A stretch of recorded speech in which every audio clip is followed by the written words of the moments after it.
Hi, welcome to section 8.1, which is on single stage experiments. We are now in chapter 8, which is in general on probability. And so there are three sections in chapter 8, 8.1, 8.2, 8.3. We'll talk about single stage experiments in 8.1, double or multi-stage experiments in 8.2, and then in 8.3 we'll talk about conditional probability.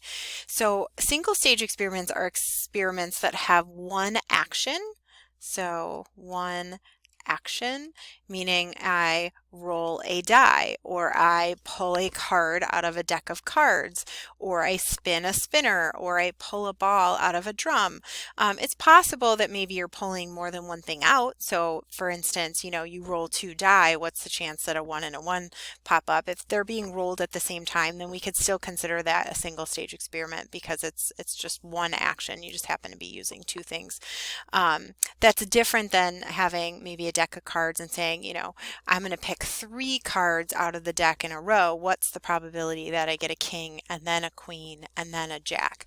So anytime you get into probability questions where you see the phrase and then or and, because multiple things are happening or being asked about, then that's going to be your multi-stage.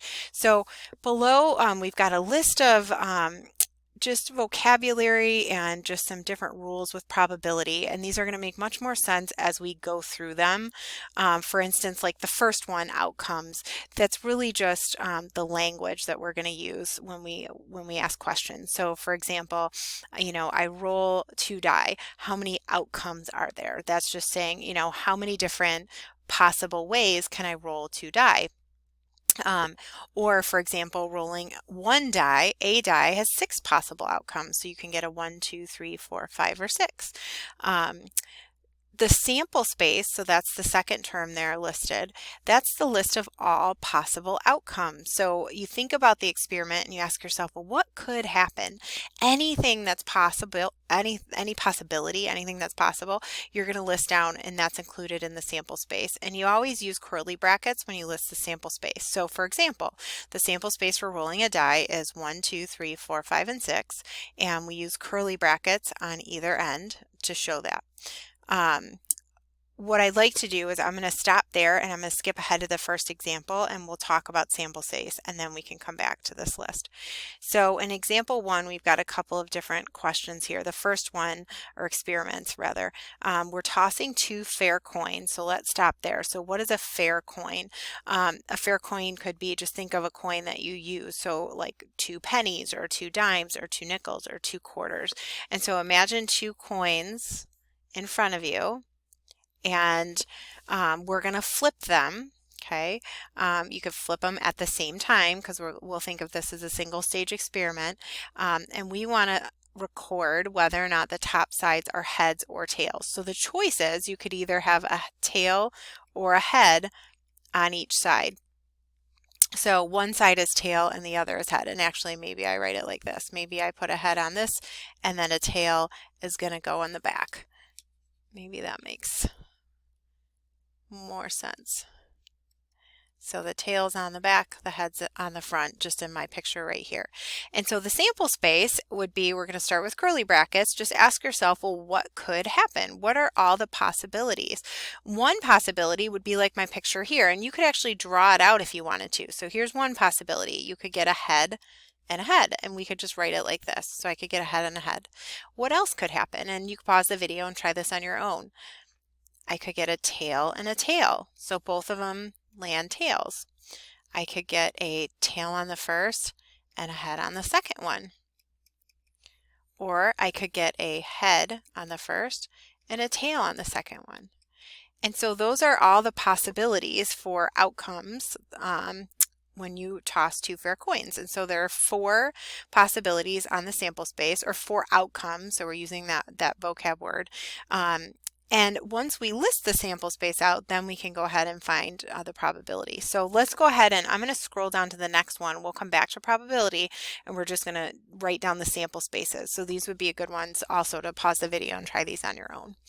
So the next one, roll a standard 6-sided die with 1, 2, 3, 4, 5, and 6 dots on the 6 faces, and then we're going to record the number of dots showing on the top face when we roll it. And so this is exactly like the example on the first page. So we'll just do curly brackets brackets, and our sample space is 1, 2, 3, 4, 5, and 6. So 6 different possible outcomes. And then the next one, so mountain bikes come in 4 colors, red, white, blue, and green. 2 customers are both shipped a new bike and the company randomly selects the color. So what could happen? So we've got 2 people here. We'll say person A, we'll call that person A, and we've got person B. And they're both going to get a bike. And what I'm going to do is I'm going to write a curly bracket, and the way that I list out my outcomes, I'm going to just write the first outcome will always be for person A and the second one will always be for person B. So one outcome might be they both get shipped a red bike, so a red and a red. Maybe the first person gets a red, and I'm going to continue with red just to make some sort of organization with this to help me. The first person gets a red, person A gets a red, and then maybe person B gets a white, or red, blue, or red, green. So those are all the different ways the first person could get red, and then the second person could get a bike. Then I'm going to give the first person A, I'm going to give them a white bike. So white, and then the second person could get a red, the second person could get white, the second person could get blue, or we could have white and then green. Now I'm going to give the first person blue, and then I'm just going to carry that down, and then I'm going to mix that with all the possibilities for person B. So they could get a red, a white, a blue, a green. And I should mention the order in which I'm doing this is not significant. It does not matter the order in which you list this as long as you have all the outcomes. And then lastly, that first person could get a green, and the second person could get a red while they get a green or a white, or they could, this person could get a blue, or we could have green, green. Okay, so it looks like there's 1, 2, 3, 4 by 1, 2, 3, 4, so 16 different possibilities of different colors of bikes they could be shipped. So 16 different outcomes that are possible. And so that takes care of sample space. So the next part of the question is on probability. So I'm going to go back to that table in the beginning and then look at the probability formula, and we'll talk about how we can find the probability that these questions are asked for. Oh, and you know what? I've got to figure out. Looks like my computer is freezing. Oh, there we go. Okay.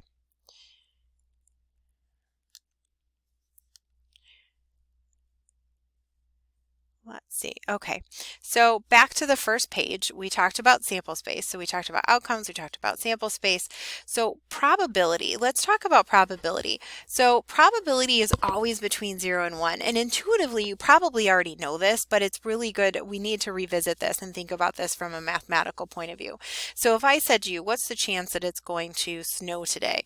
You're going to give me some answer, probably as a percentage, but it's going to be somewhere between 0 and 100%. You know, maybe it's 50% chance. And if you think about, there's a decimal associated with those numbers. So I could also write that as a decimal. So the decimal would be 0.5, or it be a half as a fraction. So if 50% is represented as 0.5, just by moving that decimal 2 spots left, well, when I do that to 100, I end up getting 1. So the decimal equivalent to 100% is 1. So we don't say that there's a 120% chance that it's going to snow today. That wouldn't make any sense. It definitely is possible to use percentages over 100 when talking about other things, but like maybe inflation, but not with probability. So with probability, your answers for the section and really many of the problems in Chapter 8, any of them asking for probability should always be between 0 and 1. And that's really nice because as you're doing your problems, if you make a mistake and you get an answer like 2 point something and it's a probability question, then you know you did something wrong. So let's talk about how you calculate probability. So here's the formula. It looks, you know, long and drawn out, but I'm sure a lot of you probably know this intuitively too. Like if I ask you, for example, what's the probability when I roll a die? If 1, 2, 3, 4, 5, and 6 are my outcomes. If I said, what's the probability that I roll a 3? The probability would be, so probability of rolling a 3 would be 1/6 because there's 6 total possibilities.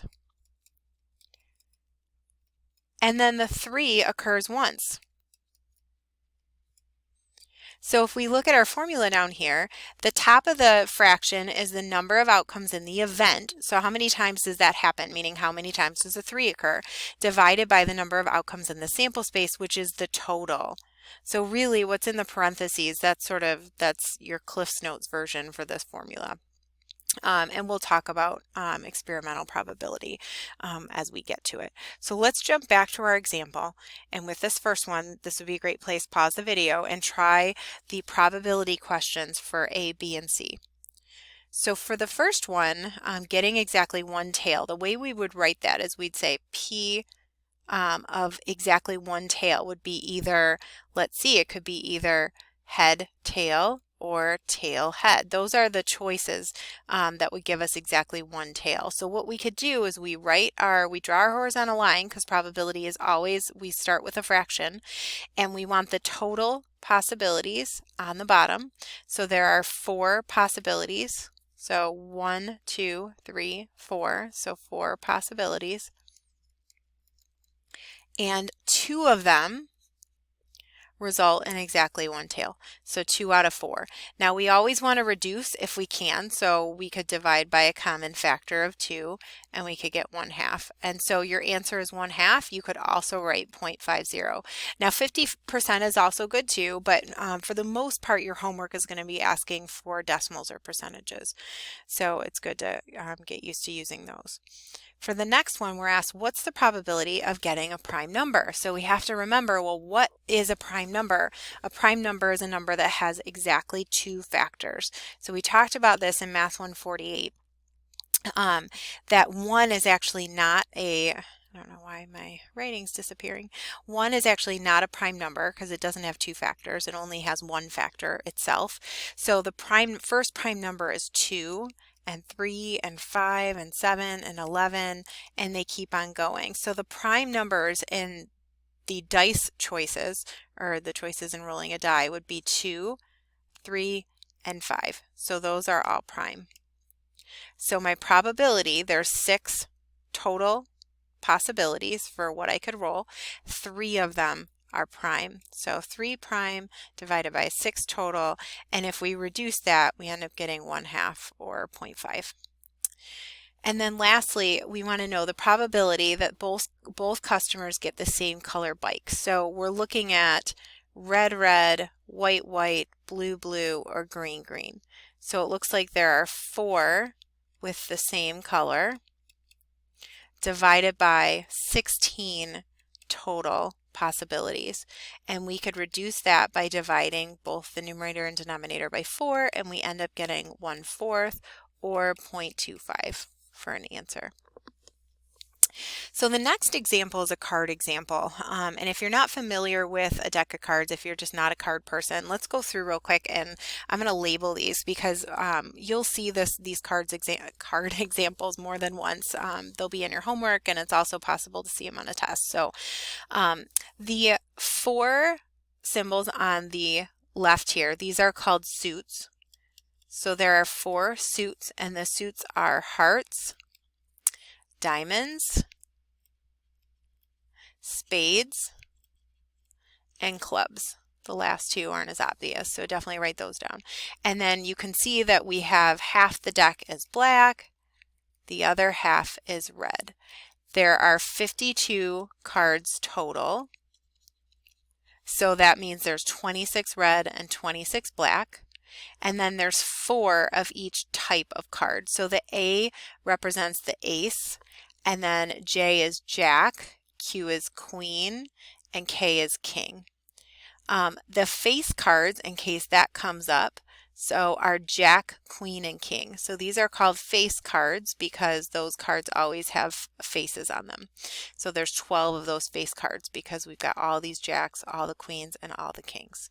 Okay, so with every single one of these questions, you could put a fraction and just write 52 on the bottom. So you automatically right there know, okay, I've already got half of the problem answered because that's the total number of cards.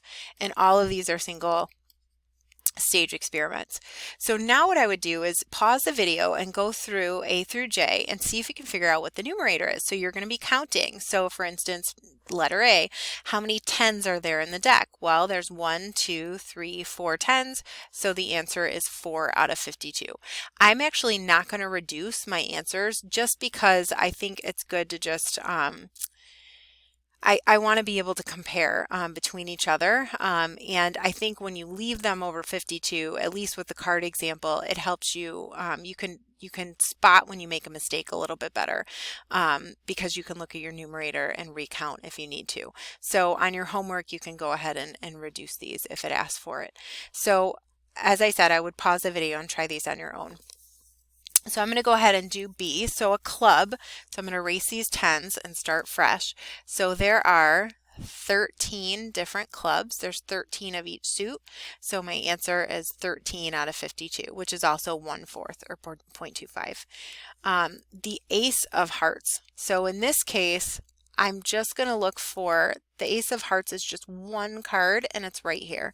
So it's going to be 1 out of 52 is the probability of picking that one. D, a 3 or a 5. So there's a formula for how to do probability questions with an or. We'll talk about that in a minute, but right now I'm just going to count. So I'm going to count all the 3s. So 1, 2, 3, 4, and then the 5s. 1, 2, 3, 4, or 8. 1, 2, 3, 4, 5, 6, 7, 8. So there are 8 cards that are a 3 or a 5.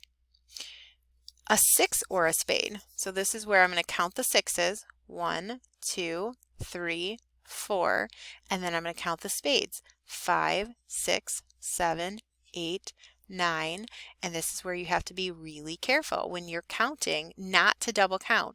So see how I already selected the 6 of spades? I am not going to count it again. I already counted it. So it's going to be 1, 2, 3, 4, 5, 6, 7, 8, 9, 10. Oh, never mind. Actually, let me start over. I don't want to confuse you.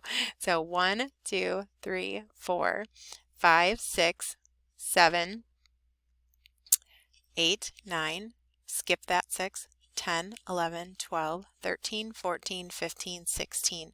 So you should get 16 out of 52 because you do not want to double count that 6 of spades in the middle. And then a queen or a club, we're going to do similar process compared to the last one. So a queen, we've got 1, 2, 3, 4, and then the clubs 5, 6, 7, 8, 9, 10, 11, 12, 13, 14, 15. I don't count that queen of clubs again. 16, and I also get 16 out of 52 for that one. So the next one, a diamond or a club. So you're going to just count all of the diamonds. So there are 13 diamonds, and there are 13 clubs, so that's 26 out of 52 altogether, which is 1/2. Now notice this question is different because there isn't any overlap between the diamond or club. It's not possible to get a card that's both of those, so it makes the counting easier. When you have characteristics that overlap, then you have to be a little bit careful when you're counting. A red king, so that would be these two options up there, so 2 out of 52. A black card or an 8. So we have 26 black cards. Keep in mind there are 2 8s in there, but I'm not going to count them again. So we've got 26 and then 27, 28. So I'm going to I'll erase those circles so we know we're not double counting those. So 26, 27, 28 out of 52. And then a red 10, we're just going to find the red 10s. So we've got 1, 2 out of 52. So we did that all by counting with no formulas. Now let me show you, there's a couple of probability formulas, and these can be necessary in some situations because sometimes you're unable to count, you're not given a diagram, or the nature of the question just isn't that allows you to count. So the additive property of probability, we actually just did this. It says when 2 events are mutually exclusive. Mutually exclusive means they cannot happen at the same time. Cannot happen at the same time. An example of that would be, what's the probability of picking a 3 or a 5? If we look at our chart, 3 and 5s, there's no card that's a 3 and a 5 at the same time, so they're completely separate. Or what's the probability of picking a red card or a black card? There's no overlap there. So if there's no overlap, if the events are mutually exclusive, then all we have to do if we want the probability of both of them happening, one or the other. And that's what this symbol means. This symbol means or, so the probability of A or B or both. All we have to do is find the probability of the one plus the probability of the other. And then let me draw a picture of this down below. So you may or may not remember, hopefully you remember from Math 148, that U symbol means union. And we used that when we drew Venn diagrams. So if I draw a Venn diagram and label it A and B, so two circles, the union is everything. So it's all of this, it's all of A, and it's all of B. I always think of union, I think of it kind of like marriage, like they're combining together. So whenever we're finding a union of A and B, it's just A, just B, and what they share in common. So this is probability of, this is A union B, which is A or B or both. So that's the visual. So where we would use that, if we come up here, and I'll use a different color so we can see that I'm using the formula. Let's find a problem where they are mutually exclusive, so can happen at the same time. So maybe this 3 or 5. So if I want the probability of 3 or a 5, I can use the formula and just take the probability of a 3 plus the probability of 5.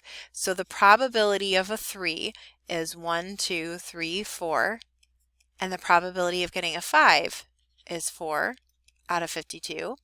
And so if I add those together, I end up getting 8 out of 52, which is the exact same thing as when I counted.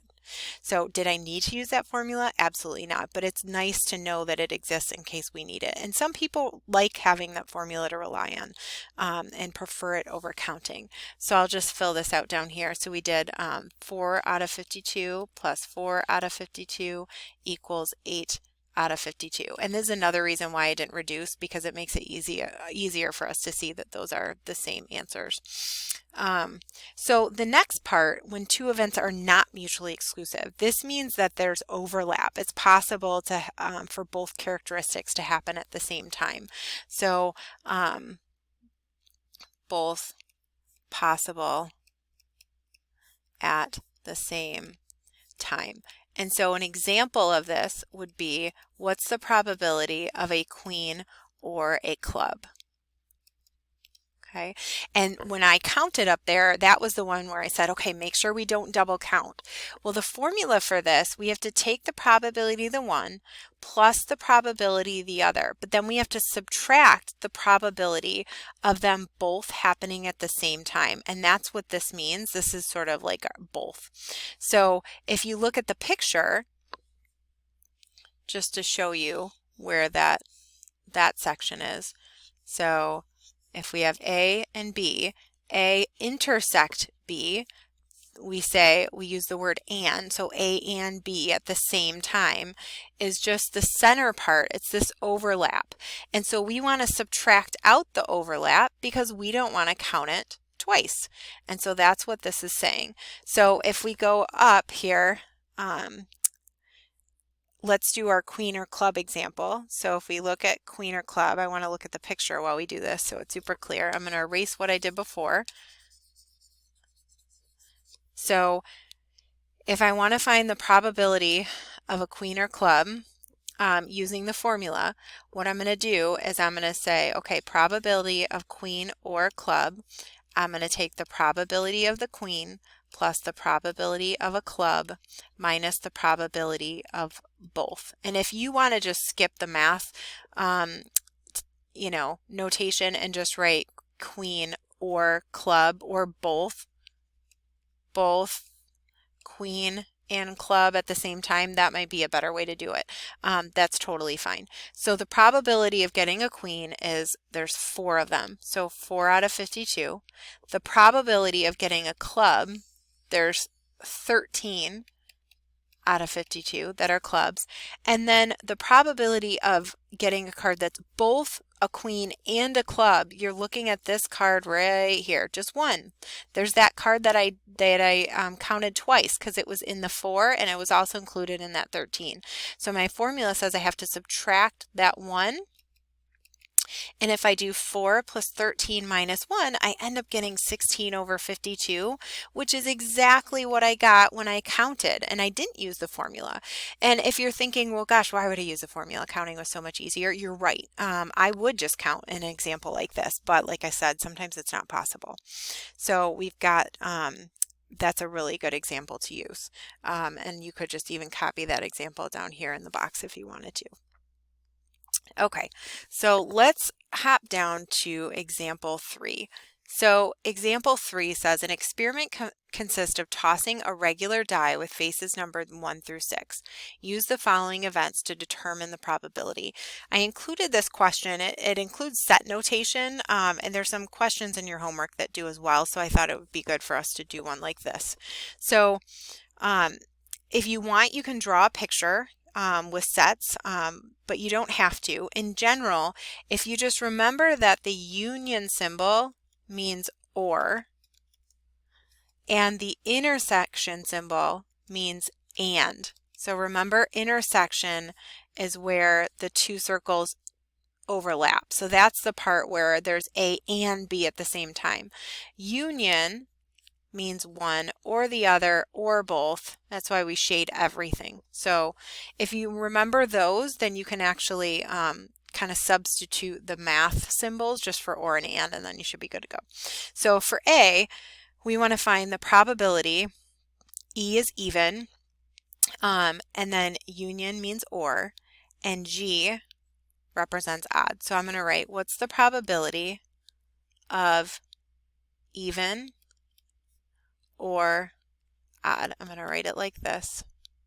Okay, so what's the probability of even or odd? And if you're going to toss a regular die, I'm just going to write out the sample space up here so that I can look at it. So let's go through and look at which ones are even. So 2 is even, 4 is even, 6 is even, 1 is odd, 3 is odd, 5 is odd.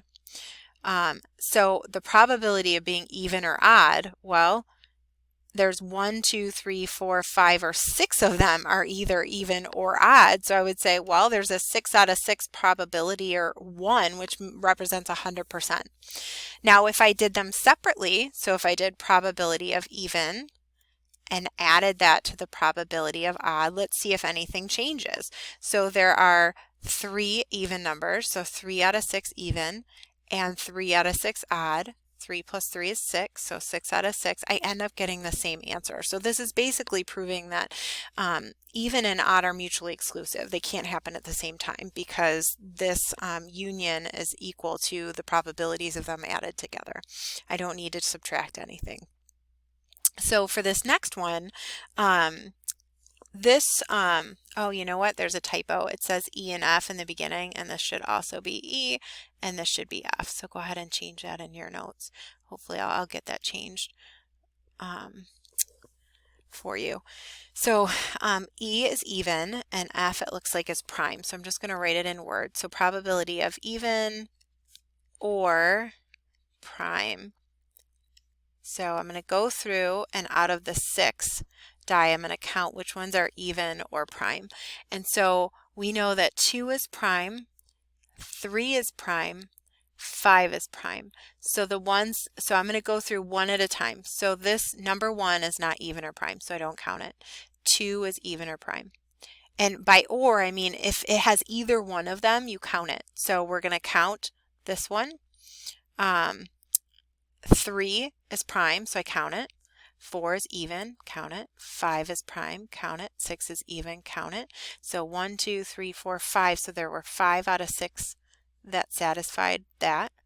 Now if I do it separately, so probability of even and add the probability of being prime, there are, let's see, I'm going to erase my check marks here. So there are 1, 2, 3 even, and then prime, it looks like there's, I'll use a square, 1, 2, or a rectangle, 3 prime, and if I add those together I get 6 out of 6, which is equal to 1. Now notice that these are not equal. So for C it says which pairs, if any, of the probabilities in parts A and B are equal. Are there any other combinations that would be equal? So A is equal, B is not, because even and prime are not mutually exclusive. It means it's possible for a number to be both even and prime at the same time, and that's 2. And because of that, I cannot just add them together and expect that I'm going to get the same answer as when I put them together in the beginning. So if I wanted to use the formula and have this work out, I would have to subtract the overlap in order for it to work out. So let's check out example 4. So 4 says to gather data involving their classmates. We've got 22 fourth graders. It looks like my computer is freezing.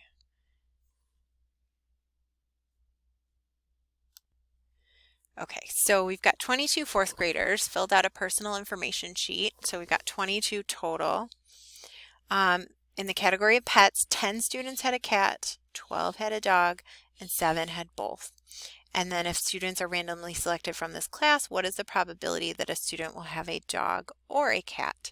So it might be a good idea to draw a Venn diagram in this situation. And I'm going to draw 2 circles, and I'm going to label one dog, and I'm going to label the other one cat. And so there are 22 total students, total fourth graders.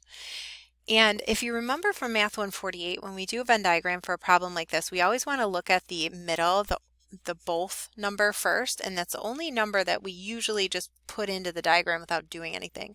So if 7 students have both a dog and a cat, that means I can put a 7 right there. And then working backwards, if 12 students had a dog, I don't want to put a 12 right there. And the reason is because if I put a 12 there, there's already a 7 inside the dog circle.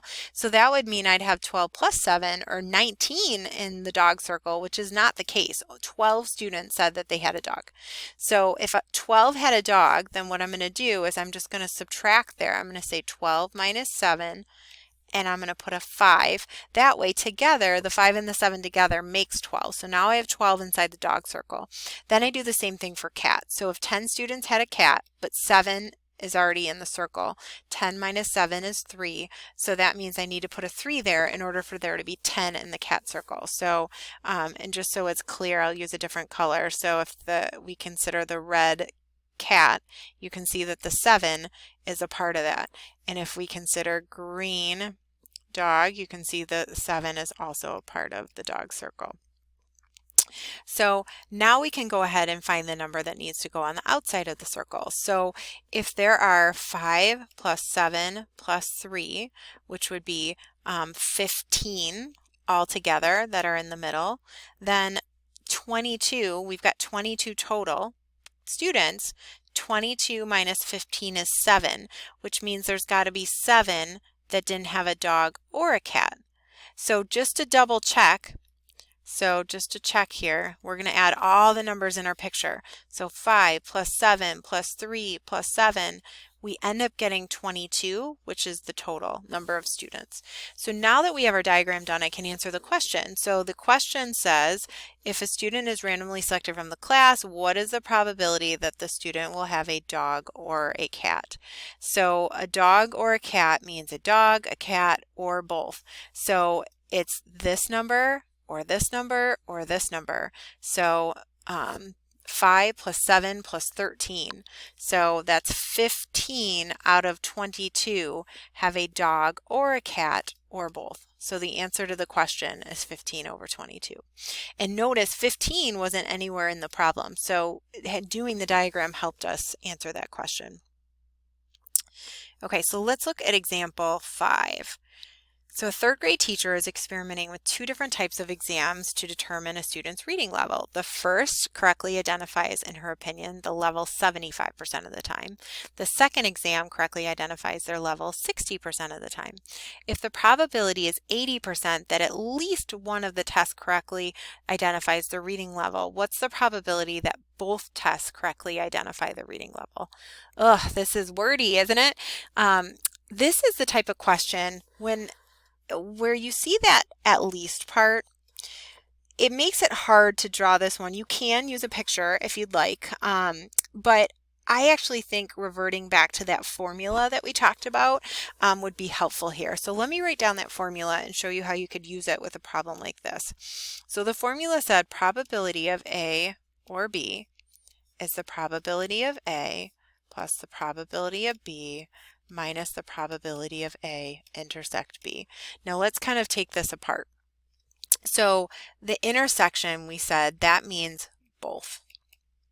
If that means both, and again, like the picture of that would be where there's overlap in the middle, then the union, we said that was, let me draw that one more time so we can see a little bit more overlap. There we go. The union is A or B or both. We can also interpret that as the probability of at least one. So it's at least because it's either going to be A or B or both. And so probability of A union B, that is like finding the probability of at least one. So if we can take the problem that we have here and take this formula and tailor it to this problem, I think we can find our answer. So instead of A or B, I'm going to substitute this with first exam, second exam. So I'm going to say the probability of the first exam or the second exam or both, so that's at least one,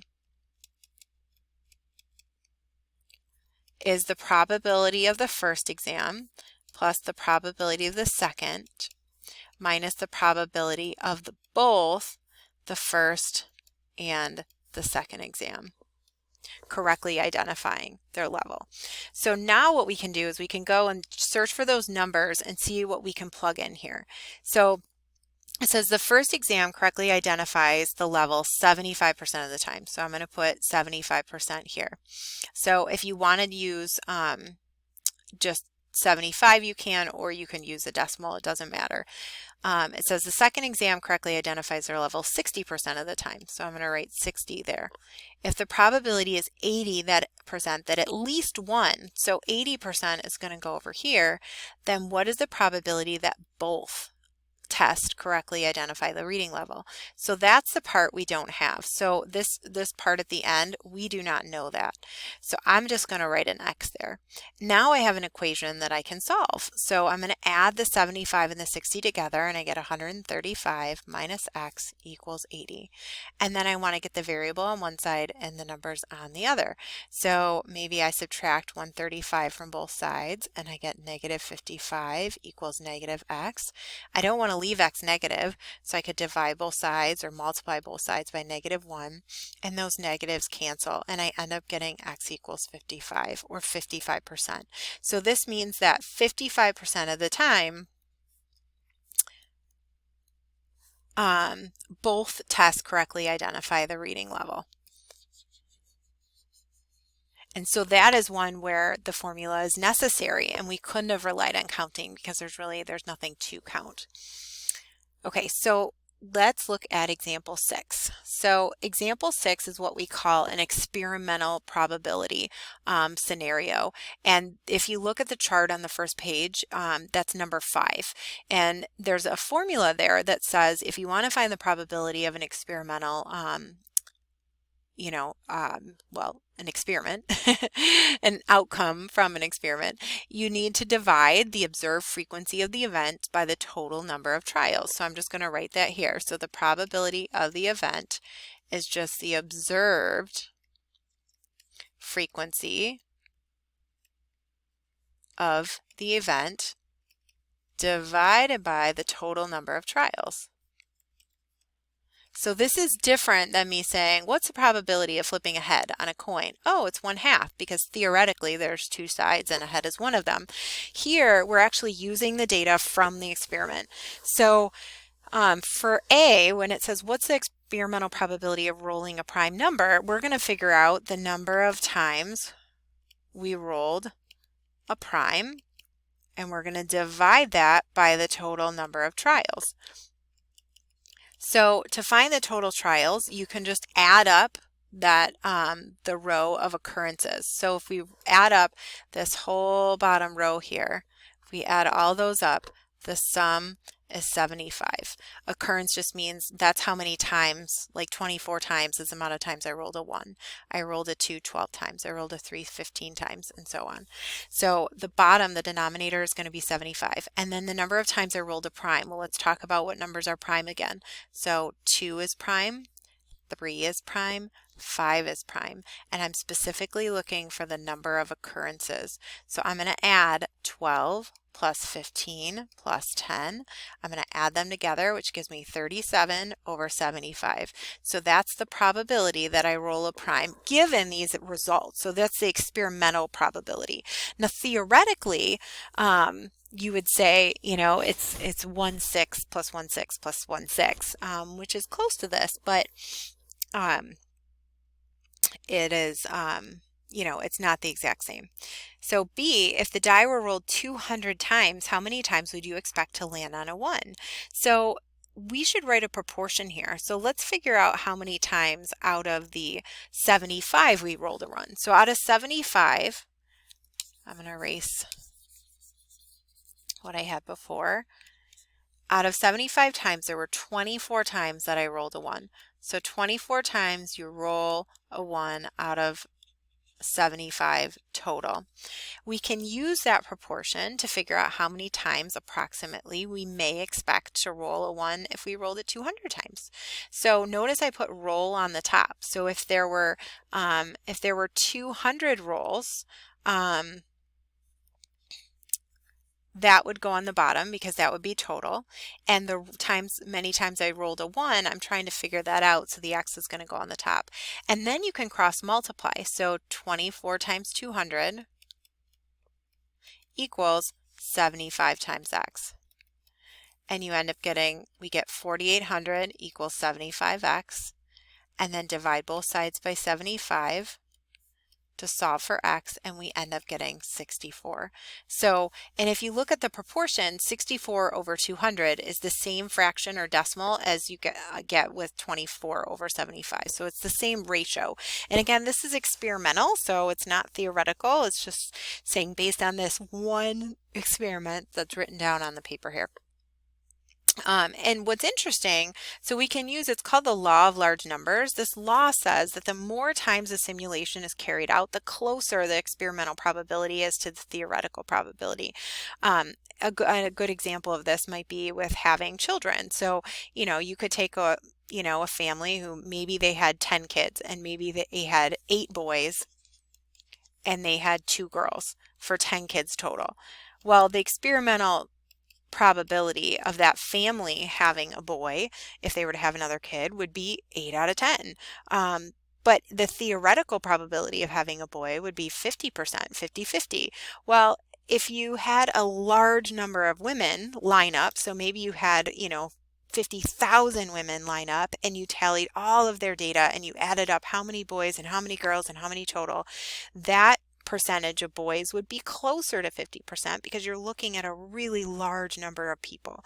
When you just pick one person, their specific data to them might not be that close to the theoretical probability, but the larger amount of data that we have, the closer theoretically it should get.